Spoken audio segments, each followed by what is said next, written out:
سوله او یووالی هغه څه چې د هیواد اوسیدونکي له لسیزو راهیسې ورته په تمه وو.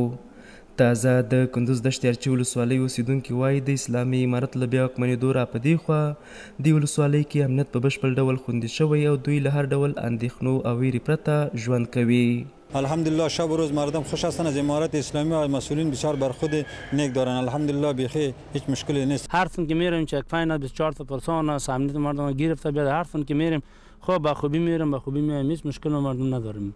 د شپې ناوخته امنیتي ځواکونه د دغې ولسوالۍ د ښار او سیمو په بیلابیلو برخو کې د ګرځنده ګزمو او چک پاینټونو په ترسره کولو سره د امنیت د لا تامین هڅې کوي. دغه سرتیري وایي هیچ چاته به د منځته راغلي امنیت ګډوډېدو اجازه ورنه کړي. د امنیت په لحاظ انشاءالله تعالی موږ شپه او ورځ ستاسو په خدمت کې یو، ستاسو خدمت به کوو انشاءالله. الحمدلله په دغه باره کې چک پاینونه موږ راایستلي دي چې خپل ولس ته خدمت وکړو، شپه او ورځ د ولس په خدمت کې موږ.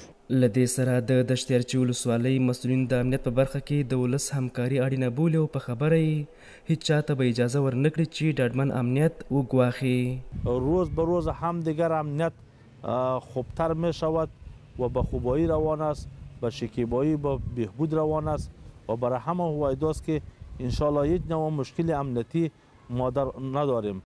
دشتې ارچي د تیرې ادارې پر مهال د کندوز هیواد تر ټولو ناامنه ولسوالیو څخه ګڼل کېده، خو د اسلامي امارت په بیا واکمنېدو سره یې وګړو د ارام ساه اخیستې او له هر ډول اندېښنو پرته د ژوند چارې مخې ته وړي.